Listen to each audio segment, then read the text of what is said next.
I would say that one of my main superpower is reinventing myself.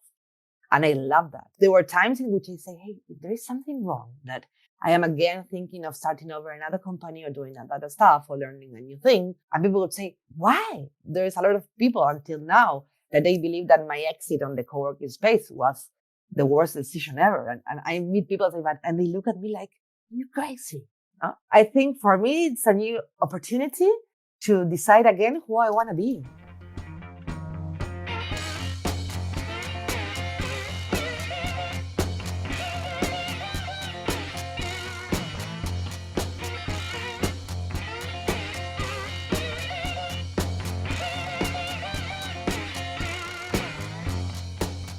Our featured speaker today is the co-founder and CEO at Brava, known for creating impactful projects and supporting other entrepreneurs. Maca, it's a great pleasure to have you as our featured guest today. Thank you so much for being willing to share your journey with us. Thank you for the invitation. I love very much sharing my story because other stories change my life. And if I can contribute a little bit or at least inspire somebody. And of course, each conversation is an opportunity, a passport to a new adventure. So I love the way you did the introduction. So I might have already one takeaway from this conversation. Well, I completely agree with you that the stories of others have transformed the way that I look at things. So, leading off, would you mind talking about your experience growing up, what that was like for you, and if there were any early events or people that came into your life that you feel really kind of shaped the direction that you took? I love that one. Well, I grew up in Uruguay. Uruguay is a small country in South America. We tend to explain this because most of the people, well, maybe now because of soccer, but Uruguay, it's between Argentina and Brazil in South America. That means you live in a country where the whole population is 3.5 million. So most of the people know each other. Everything is very local in a way. And I would say I had a very mid-class simple neighborhood life in Montevideo. I would say I was the kind of person, or I had the kind of childhood in which I thought I knew how my life was going to turn out. Like, I don't know, but at least where I lived, everybody knew what they want to study in the future, or most of that people still lived in the same neighborhood. They have the same jobs their families had or whatever. And I would say a turning point in my life was when I decided to go abroad on a trip, and I traveled on my own. That was very mind-breaking experience in the sense, first of all, that I realized that I really enjoy being with myself and that sense of freedom and autonomy. But also for me, it was very revealing to see that in my country, there were a lot of things to be done. Most of the people would say, oh, in Uruguay, things are tough. Starting a company in Uruguay, it's difficult. When I quit the financial industry to co-found the first co-working space in my country, it's called Synergia, my grandmother would say, Kita, but are you crazy? Starting a company in Uruguay, for her, it was like the worst news ever. For her, that I work at the financial industry was amazing, was perfect. It was what my grandfather did. And that would mean I would have a job for a lifestyle. For me, that was very revealing. My father, his first reaction was, okay, I don't know if you're going to carry out that idea or not, but if you're going to do so, stop sharing it with everybody. You're going to be copied. And maybe today that's cliche for us because we know in this era of technology, collaboration, Discord communities in which we all share knowledge and journeys in order to learn from each other. And we know that it's always an opportunity for you to develop and for me to develop myself, and because it's always bi-directional. So I think maybe that was a turning point in which I say, hey, there are things to be done differently. Sorry, Daniel, go. No. I just wanted to say that I totally relate with you because that's the first thing that I always tell my friends. I had this friend from the boot camp. He was saying, I want some tips because he wanted to start a consulting business. And that's like my business. I do consulting forever, like since 2009, probably. So he asked me for tips. And I said, the first thing, do not think that your family or your friends is going to support you right away. They're going to be trying to protect you, in a way, so they will not support you. You can find other entrepreneurs that can support you and will understand you, but your family and friends, the first reaction is always like, why don't you keep doing what you're doing? It's working. Like, I can totally relate to that because I had the same experience. So it's kind of weird because our instinct says that our family is going to always support us no matter what. But the truth is, when you're doing something different and risky, because entrepreneurship is taking risks, of course, if you think as an investment, bigger the risk, bigger the reward, right? Yeah, I know they want to protect you, and that's so relatable. So, Yeah, I would add on that that it's, of course, that's a way of taking care of you, but I think also it's about their own fear. Because I think that when you are doing that, you're also challenging that people. I would say that one of my main superpower is reinventing myself. And I love that. There were times in which I say, hey, there is something wrong, that I am again thinking of starting over another company or doing another stuff or learning a new thing. And people would say, why? There's a lot of people until now that they believe that my exit on the co-working space was the worst decision ever. And I meet people say that, and they look at me like, you're crazy. I think for me, it's a new opportunity to decide again who I want to be. Because I think that's the most amazing thing about being alive, about all the tools I have, all the privilege I had. Because what I didn't know in my childhood was that I was one of the most privileged persons, like I'm part of a group like you, of the most privileged people in the planet. I was fed, I had a home, a very cozy family where they loved me, a lot of stuff that most of the people don't. I was able to study, I was able to have a job, find a job to pay my university. Also had always the opportunity to rethink myself, redesign my life. I know now it's 3 years since I moved to the woods next to the sea, 100 kilometers from Montevideo, my capital city and where I was born. And the truth is, and I was about to move to Serbia prior to do this, prior pandemic. Now, 3 years ago, I was another person. And now I'm not the same woman that came to this place. And now it's a non-negotiable, but I know for sure that maybe in 3 years, I think differently, and that's okay. oh, yeah, yeah. Yeah, I can totally agree with that. And so I want to ask a question to you is that I've been checking out since I was a member of World Trade Center Associates, and we know that you guys have a free trade zone there for establishing your business with no tax and stuff. And that caught my attention. And also, like, I wanted to ask a personal question. So the thing is, how is to have a business in Uruguay?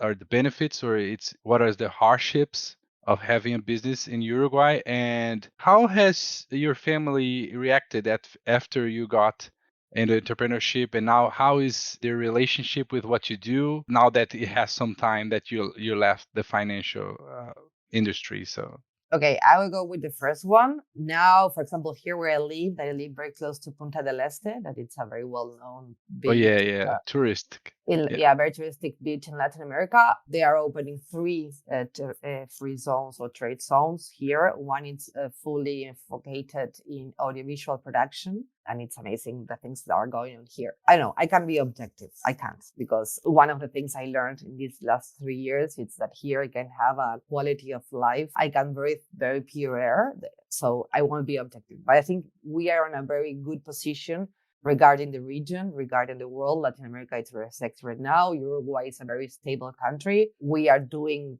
a lot of stuff to attract people, especially talent and knowledge from other places. We have the best connectivity in the continent. Here you have a lot of speed in Wi-Fi. You will have the ability to have a good connection in most of the land of the country. It's a small country, so that means you are very close to connect with the president, with whoever you want to talk to.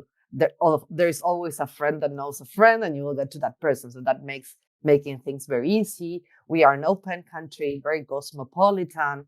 Actually, especially where I live, we are attracting people from abroad, a lot of people regarding tech. We are creating a very interesting hub in tech, a lot around biotechnology, health, services, knowledge. I think we are in a very strategic position. We are also a country full of very diverse, very European. So also it's easy culturally to adapt and to be part of it. And as we are very small, we love to receive people. Like I think at least that's what I believe. We are very hospitable when people come here. And also we have a lot of incentives for business to stay here because we value that diversity of knowledge and experiences. And regarding my family, well, I would say it's a relationship, a conversation that keeps going because of course I'm not the traditional daughter or sister. And that especially, for example, I decided not to be a mother. And I am the eldest sibling in my family.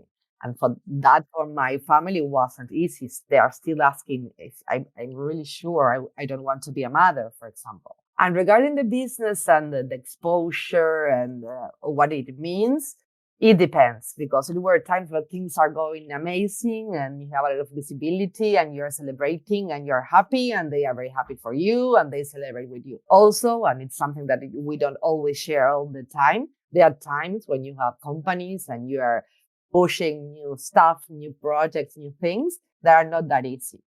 And those times maybe you need to be relaxed or focused and you can't because you need to be pushing your business. And maybe, I don't know, for example, I had some health issues that taught me a lot about how I need to take care of myself, how I need to put myself first, what is important for me and what's not. So in those times, I think they tend to tell you like, hey, are you sure you need to do this?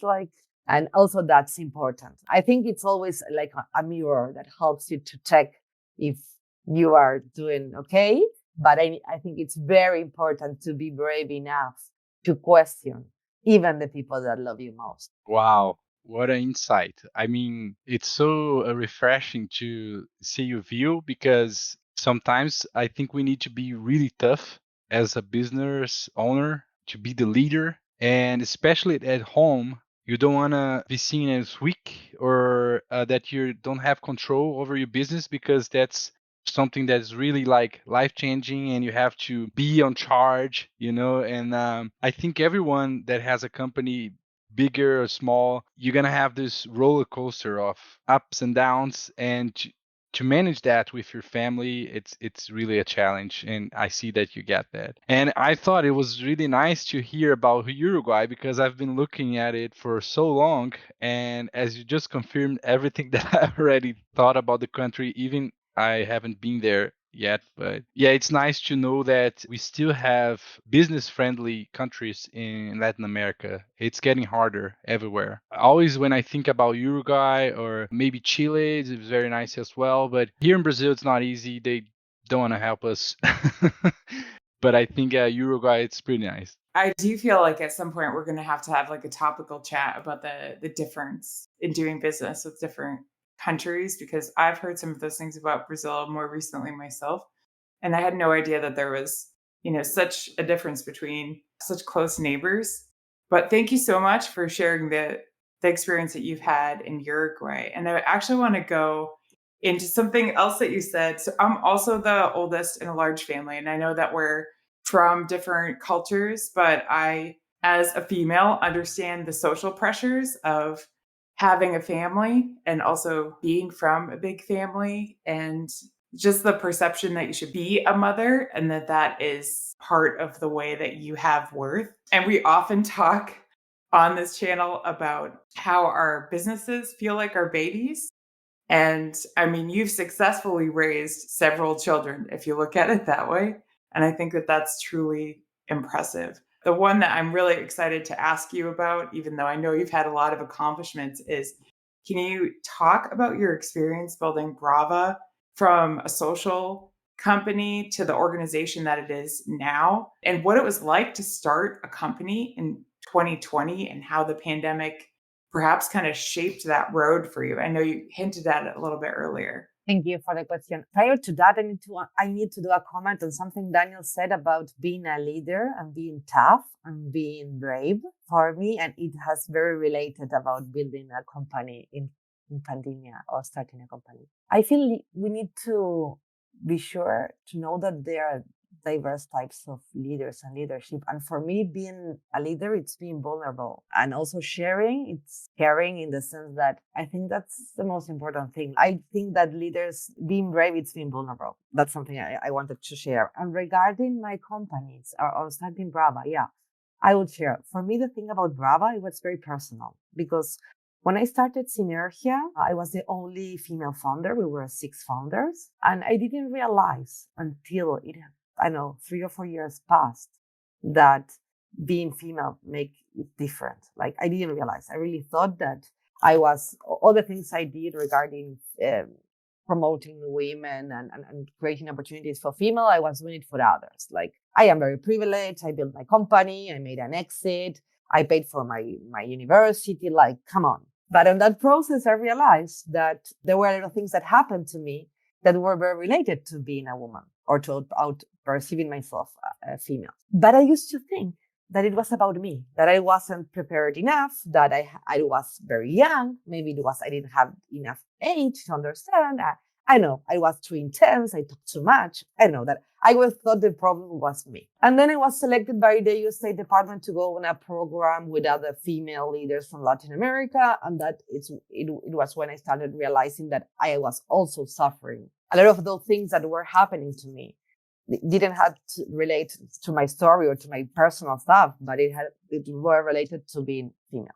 And after co-creating other companies and solving other problems, I said, and other kind of stuff happened, but like, for example, the main tech conference, I'm talking like 10 years ago here in Uruguay, we didn't have a keynote speaker. And I don't know, but I think, we are half of the population of the world. Like, it's weird. So I started paying attention to the problem. I started realizing it was real. I started realizing that in my life, that problem, it was a barrier. And then I started like comparing myself with male colleagues and founders and stuff. And I say, okay, but hey, there's something here. And I started studying and I started talking with people. But also I realized and learned very quickly that there was a big business opportunity around that.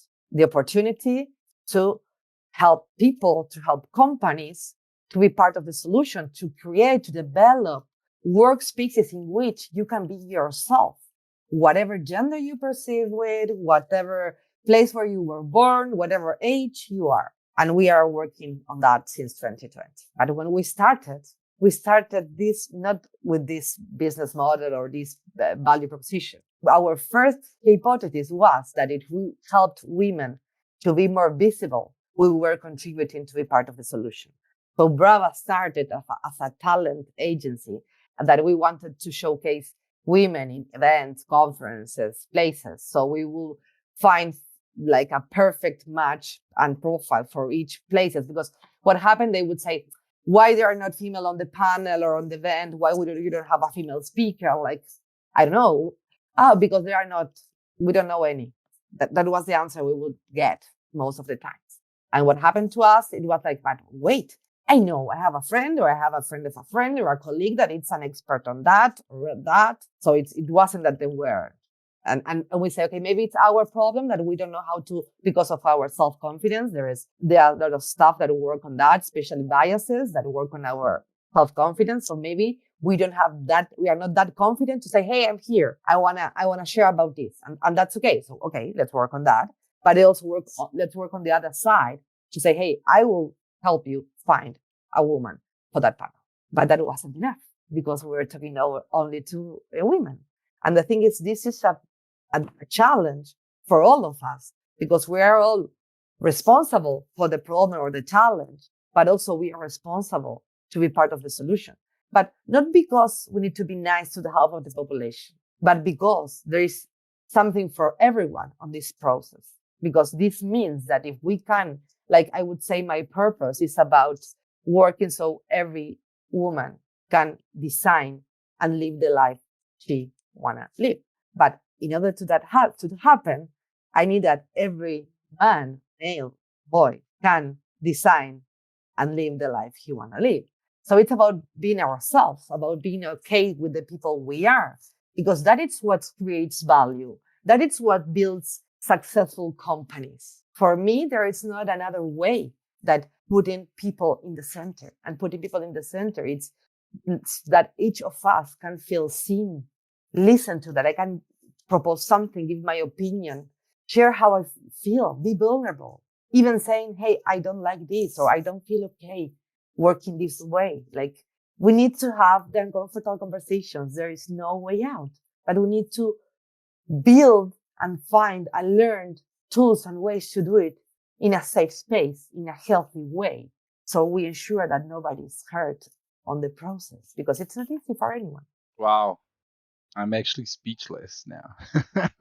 It's so refreshing to hear what you have to say because you actually opened my mind. I just said that being a leader is being tough and being sure of what you're doing, and that's mostly the way I present myself to my family. I am a younger sibling from a family of 3 boys. That's what I think they expect from me, boys don't cry. And you're actually right. I just reflected on your words. I realized that with my team, the people that work with me, I'm much more vulnerable than with my family because they know me and they know me every day. They know that I'm sure of what I'm doing and they're living it and they know it works. So I don't have to prove anything to them. And maybe I could face my family the same way, being less of a guy sometimes. This may be not a thing that will change what I am. It's just gonna reveal what I'm actually feeling and maybe it's better. And you're right. Like if you wanna have freedom as a woman, you have to think that everyone must have freedom as well. And the same things, it's a two-way road because when you say that, it's really impressive actually, because we now have polarization on everything and even on gender stuff. As you said that, I feel so much relieved and refreshed because I see that you have this vision, and this vision is amazing. It's everyone, we're stuck. Boys don't cry, and we have to live like that. Pretty nice to hear that. Thank you. That's powerful, your reflection. I would, can I add something? Yeah. Go ahead. Yeah. I would say that we need to stop saying that boys don't cry. I think we need to see much more leaders, much more voice crying to show that all the boys cries, that we can have role models that cry, that they are vulnerable, because in that sense, we also enable boys to be, to feel, to do whatever they want. Because at the end, it's about stereotypes and stereotypes are something, images that we created, that we built. For example, the concept of inclusion. Who can include another people? What is normal? Or what is to be a boy? There is not only one way to be a boy or to be a girl. And I think that is the opportunity we have today, that I think we are having the conversations. At least we are on a Discord podcast recording this conversation. That's powerful too, to start asking ourselves or starting creating the possibility to see, to recognize, to celebrate a wide range of type of and styles of boys and girls and whatever. Because it's non-binary in the sense that it's a very wide universe, fortunately, of all opportunities. Most of the times, and I think this is also what saved me or changed my perspective, it's about the conversation we have with ourselves. Because what you were doing when you were talking about a brave leader, you were talking about how you see yourself or how you think of a leader. And that's great. There are not correct or incorrect answers. Like good or bad, let's leave it outside the conversation. I think the powerful thing is that's different. And there may be us leadership profiles or styles as people in the world. But I think we can decide on very important stuff about possibilities, about creating possibilities, because it's about business. Like, I don't know, for example, not having female on leading positions. You're missing more than half of the pool of talent of the world. Like that, it's even not smart, so that's what I love about working in this. Everything falls into place. It's about people. It's about making people feel seen. It's about exploring all the possibilities we have about what we believe. But everything, it starts on what you believe or what you think of yourself. And that's the very powerful process that starts, because you see on me how I feel about me, because that's what you will perceive in the end. So if I work on myself and in how to be the best version of myself, probably it's the best I can do to contribute to my family, my workspace, my company, my community. Nobody teaches that. Like we learn how to do maths, how to do business, how to do yoga. That's amazing. Nobody teaches us, at least nobody taught to me, maybe, how to control my emotions, be okay about myself, check what I am saying to myself all the time, make me space to re-ask some questions, to redesign, to change my mind. I completely agree with you.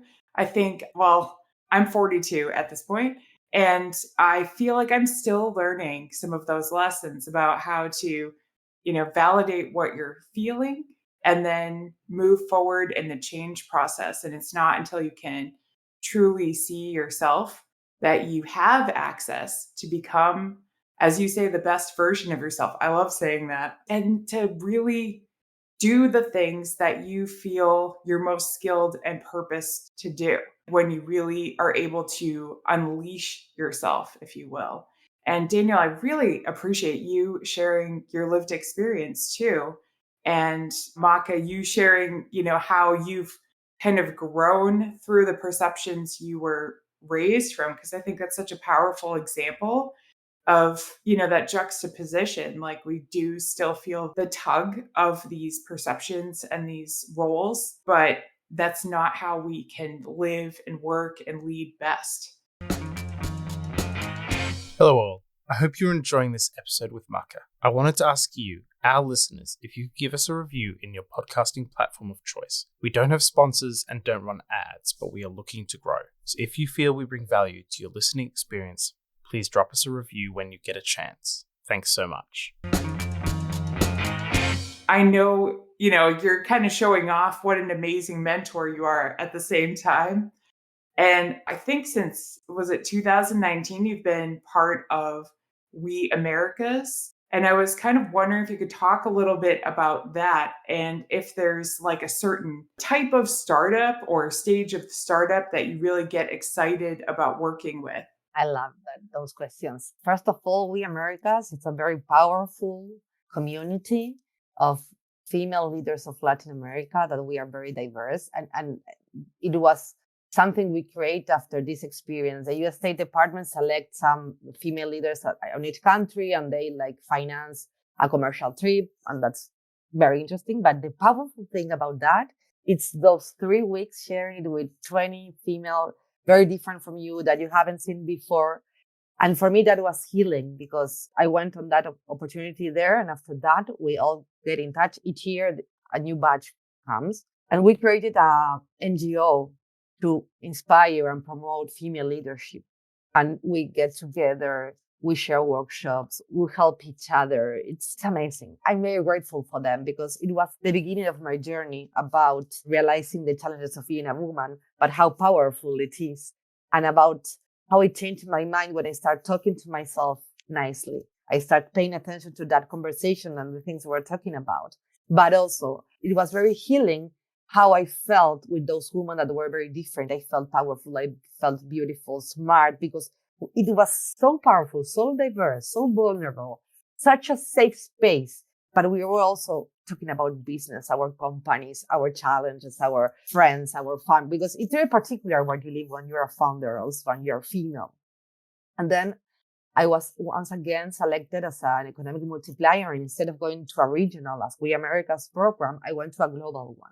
And that was powerful. We were 40 this time from all the world, 3 weeks all together, Africa, Asia, Europe, Latin America, United States, like women from all across the globe. It was on that experience. I wasn't going through a very personal situation. Like I had separated from my boyfriend from that time. I had some personal familiar issues.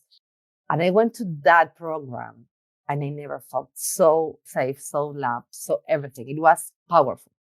And when I came back there, we created She Rocks Global, that it's a podcast that I have with a friend from that program that is from Serbia, Soya Kukit, another friend that is from South Africa, Nwabisa Mayema.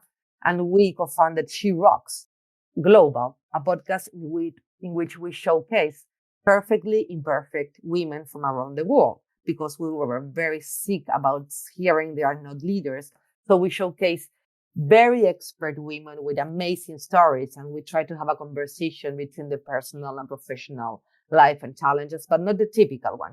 For me, it's very powerful. So that trip changed my life, and We Americas is a space where we will get together. We invite other females to come. It's a safe space where to develop, I would say. And the other question was?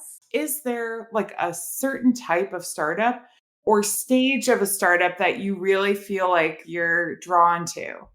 Definitely, I love early stage. In Serbia, I was named as fire starter. And I think I'm grateful for that. I love it. I love that stage in which you are falling in love with the problem, in which you are building a prototype, in which you are spreading the voice, having the conversation, connecting with the adrenaline, the emotion, learning the first stuff, finding the perfect team, designing a strategy, thinking on the business model. I work a lot on innovation, so I love that stage because you're all the time failing and starting over and stuff. I would say I'm an expert on that part and I enjoy it very much.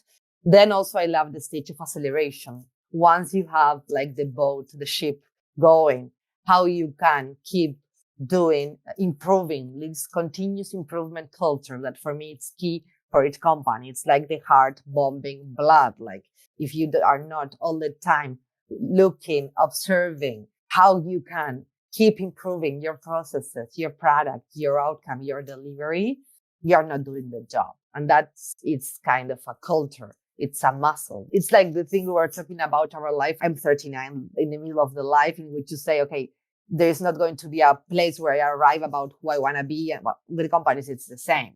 It's how I train the muscle to keep making the right questions. Even if you are very successful, it doesn't matter. It's not about that. That's the right analogy for me, by the way. Exactly. I love early stage or acceleration. And then something I love because now that I'm not that hands-on on all of my companies, except in Brava, I like doing interventions in companies. Daniela, I'm also a consultant. I will be my whole life. I won't do consultancy anymore, but I'm addicted to it. So I love doing like interventions when you have a specific problem. Okay, let's put hands on. But I love this thing about going in and out because I love to create capacity, not staying there. It's not healthy. Oh, I definitely can relate a little more. Not that I wasn't relating to you since the beginning. As I said, I related so much with your story.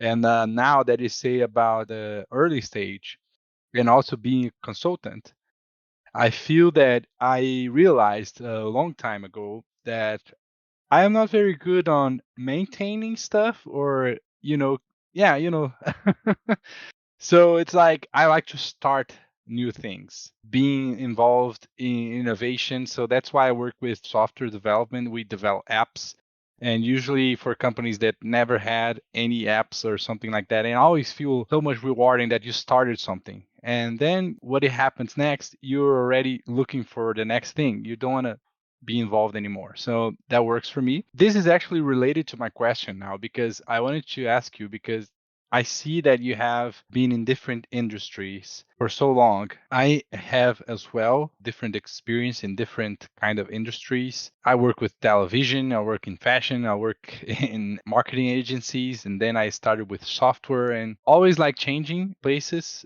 very rewarding, but at the same time, I find it difficult actually to present myself because it's not usual to have that many different background experiences. And I see that you also have. So, how do you deal with that? Like, how do you present yourself in a way that doesn't make you feel that you don't have a focus? And at the same time, you do have a focus that's to start new things and to work with different stuff. But how do you manage that? It would be great advice for the community and actually for me as well. I love that question because it's a question that I keep doing to myself. I know, I think for the last at least 5-8 years. And also it's something I validate. For example, when I ask my friends from school, what do I do for a living? They cannot answer that question. I think that even my father cannot answer that question. So that's interesting. And also when I co-founded Brava, I remember we had a very interesting article in the newspaper here in Uruguay, a lot of visibility because I had done other stuff. It was like, it was very easy to get a little of attention. And I remember sending that article to my mentor. I went to Columbia Business School to a program that it's called ECLA to internationalize and accelerate companies. And I loved it. It's an amazing methodology. The founder of that program, it's my mentor. I sent the article very like emotional and happy. Hey, look about this, what I'm doing right now. What do you think? I'm very happy. I think this is an amazing opportunity to create impact and using all the tools of my journey, blah, blah, blah. And he would answer, very interesting, Maca, an amazing business idea. But the thing is, I don't think it would be very successful because if you don't focus on the company, you do a lot of stuff. Something like that, he said. And I remember that when he said that, for me, it was devastating. And I've been working a lot in that, how I introduce myself. I leave aside part of my experience. I focus only on gender and talk about how I'm an expert on gender and business and team building. And I talk about leadership. I talk about startups. I talk about business model. I talk about communication. And I remember I called a friend that I met on that program that I am part of the board of her company, because it's a friend that is sitting on my personal advisory board, because we share the thing about being founders and the challenges of our lives, personal, professional, almost crying and say, hey, Ro, listen what he answered to me. And she would say, Maca, relax. He's talking about focus in the 90s because he's 75. Nowadays, we don't understand focus that way until today. Every time I remember this story, or I need to go back to this story to please myself, I'm grateful with my friend Rocio. She would say, focus now is knowing what you're interested in. And you know that you have 3 dimensions that you are interested in: innovation, gender, and leadership. And you do that, and it was true. Like, you filter if there's a project you like or a talent that it's within some of the 3, you will go for it. And that's okay. She told me, like, you decided not to be a mother. You're young. We have technology. Like, also, another thing that I realized with myself having this conversation is, like, for me, it's very important because one project waters the other one. And I learned one thing here that I apply there. The network always enlarges. So that means more opportunities, more support, more people helping me and giving me their feedbacks. And I think there are the opportunities in the more weak, how to say, like, of the chain, like, there are the opportunities to create more opportunities. So with Rocio's answer about that focus now, it's different, and that we can understand it as different 2 or 3 interests, like, or areas, fields in which what we develop. That's one.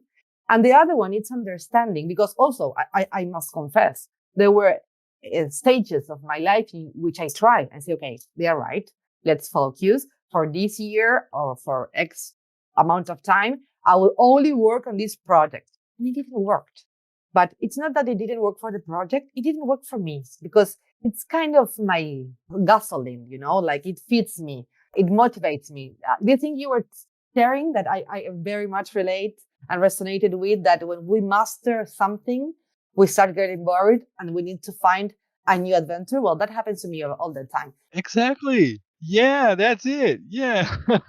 I forgive myself about being like that. What I would do, actually, Nancy asked me for a bio, and I didn't, like, I sent whatever. I'm sorry for that, Nancy. We can share that now. But the thing is, I forgive myself. Like, I'm okay with that. I am a generalistic. I love learning new stuff. That's why I loved when in Serbia they named me fire starter, because I love to do that. And I also think reinventing myself, it's part of my DNA and my gift. And I think it's, my journey is much more about how to learn to redesign and start over and to help other people doing that. And also, now that maybe I'm older, I would say that it's also a way of inspiring other people, because most of the messages of the idea of this culture that you need to have this, everything needs to last. Friendship needs to last the whole life. Your couple needs to last the whole life. The job needs to last. That's over. So I also feel now we can do that, and we inspire people that were told and educated to be the whole life in the same place. You asked me about my childhood when we started. Well, I was educated and raised to have the same job, to work in the corporate world my whole life. I studied economics. So the best things that could happen to me when I was young was to work at the central bank. That, of course, it's an amazing job, and I work for them, and I love all the colleagues I have there. But for me, it's not something fun. And having fun, it's very important. It gets boring. Yeah, I get it. I would say we need to be okay with the people we are, and that universe of possibilities we can bring to the table. That's our value. Yeah, in the end, I think that I have this realization as well. Like, it's okay to be employee. I always say that. People go to, I usually do speeches on college and as an entrepreneur, and I say, the first thing I say, if you're here and you're worried that you're not an entrepreneur, you don't have to be one. It's okay to be employee. There are good jobs and there are amazing people that work and we need them. It's totally fine. Definitely. Thanks for that. It's not that easy. I'm about to write about that right now because I had some experiences. It's not for everyone, and that's okay. And it's not easy because we tend to romanticize the thing about that creating our own jobs. It's very tough. It's very uncertain. It's not for everyone. And I feel we need to have that very present all the time. And that's also the opportunity. Go and find what works for you. Yeah, exactly. And also, like, the media tries to make entrepreneurship like this thing that it isn't. It's hard, it's challenging, it's demanding, and yeah, it's not easy. But I wanted to take just 1 minute just before you ask the next question, Nancy, is I wanted to share for everyone that's listening, and if you could read Range from Dave Epstein, is a great book. And it's called Range: Why Generalists Triumph in a Specialized World. And it's everything about what just we talk here. It's a great book. Take a note of that, and if you can, you read it. It's pretty nice. We always love book recommendations. We had a couple good ones last week too. I really appreciate you going through how you found that balance in your work life. I'm sure it wasn't easy, but just realizing like how you work best, how you stay inspired, that it's not just doing one thing, but also like you really enjoy going in, kind of solving the problem or the fire of the time and then jumping out, and that makes you feel reinvigorated. I think that's something that not everyone has learned about themselves, whether they're an entrepreneur or not, like how they like to work best. And I was wondering, how, with all the things that you're doing, do you define success for yourself? And is it different in your personal life versus your professional, or do they feel like really closely linked? I love that question. First of all, because my definition of success keeps changing and that I'm okay with that. I think the important thing is to know what is success for me at each time. I would say that for me, success is being myself, like being okay with the person I am, and to have a life in which I can be myself all the time. For me, that's success. Not need to be somebody I'm not. That's like freedom for me too. It's very important. And it's not like you were talking about balance. I don't think also the same. There is a finish line or a place where to get there. It's practice. Sometimes you are addressing amazingly. And there are some moments of the year or stages in your life in which you cannot cope with everything at the same time, or you're not doing it that fine. And it's okay also. Like I would say that life is not stable and we need to bear that in mind and that change its part. So I think the most important thing is how, if you have strategies, or at least for myself, what things I learned to do to come back to myself more quickly, for example. And for me, working with my body, for example, when I'm working a lot and I cannot stop my mind because I'm doing a lot of stuff at the same time. And I know if you realize, but I didn't used to pay attention to that, but I tend to get like disconnected with my body. And to come back, maybe I can go one round around the corner.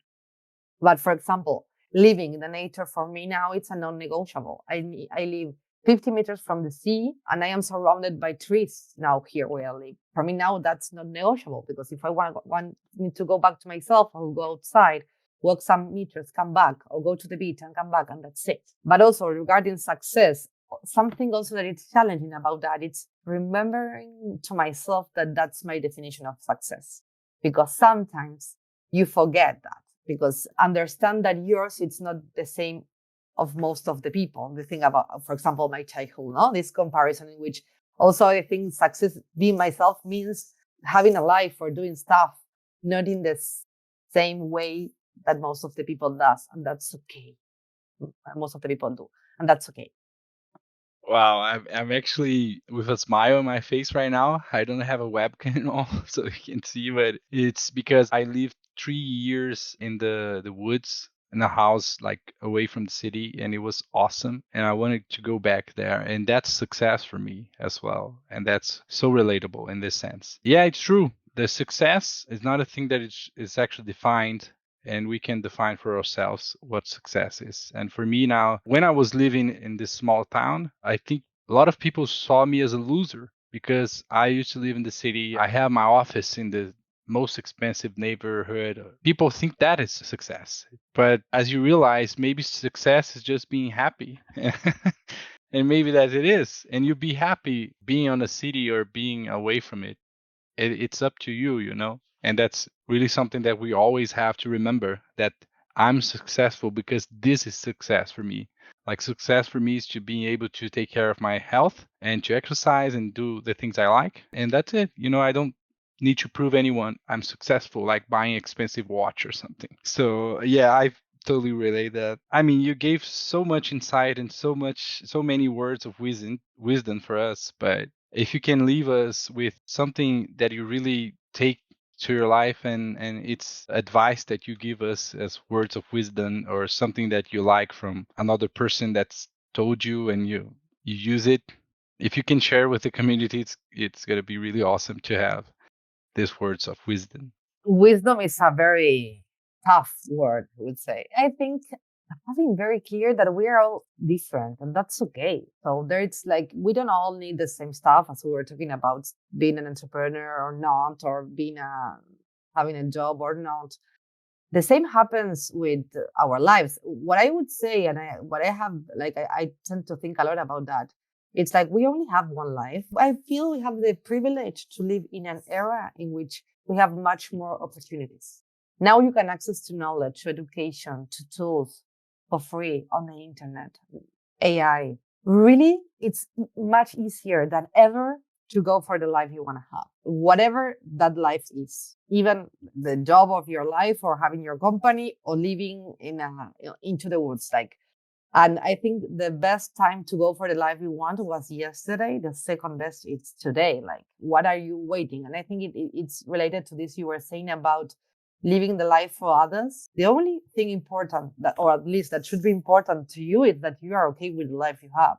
And I think that sometimes we spend so much energy, time, and money trying to look or to showcase a life that most of the times it's a life that we don't even choose, or we don't even question ourselves. Like, for example, maternity. I lived a lot of lives assuming that I was going to be a mother because I never thought I had the chance to ask me that question and check, hey, this is the life I want to live. I'm full of friends that are mothers and I love children. It's not that because people tend to say it's because you don't like children.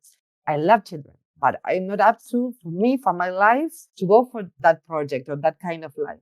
I'm okay with that. I was brave enough to have the conversation, to ask me the question. Nobody for most of my life never told me I can make me that question. So what I keep thinking, how many questions we are not making to ourselves to recheck if we are living the life we want to live.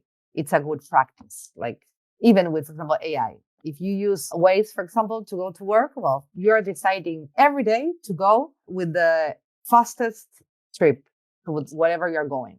And you forgot, because it's practice. You use it every day. You don't need to think. You put it there on your car and you drive.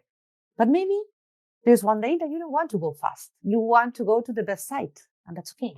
But if when we are on our automatic every day, living a life that we were told we should live, or that advertisement devices tell us we need to live or consume, you forget to make the right questions. And I think making questions also is a practice. So exercise the muscle of making questions. Yeah, be yourself. There's several good lessons in there. Oh yeah, it's like if you go automatic, as you said, you just be what you're supposed to be, not what you could be, and that's really profound. I also liked when you said the best time to start was yesterday, because it's true with most things. But you're right, just learning. I think part of that growth journey is just asking ourselves better questions, and that never stops. I know that that makes you a better mentor and a leader too, as you grow through that journey. Well, thank you so much, Maca, for everything that you've shared with us and taught us today. We really appreciate you making time for this. We appreciate the opportunity to be part of this community with you, and the opportunity to bring cooperative learning experiences to the community. For those of you listening to this as a podcast, if you want to support Founders Voyage becoming a podcast that produces content more quickly, you could do that through our Patreon. And then you can also connect with us on Instagram and YouTube for 1-minute quotes from some of our guests. So thanks so much again, Maca, and we look forward to speaking with you again real soon. Have a great rest of your weekend. Same for you. Bye-bye. Bye. Take care. Thanks so much.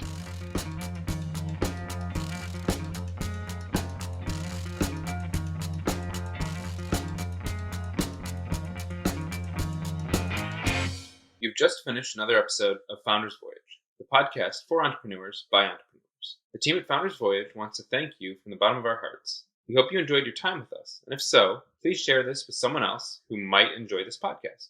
You can also support us by leaving a review on Apple Podcasts and Spotify, and by donating to our Patreon. Outro music today is Something for Nothing by Reverend Peyton's Big Damn Band.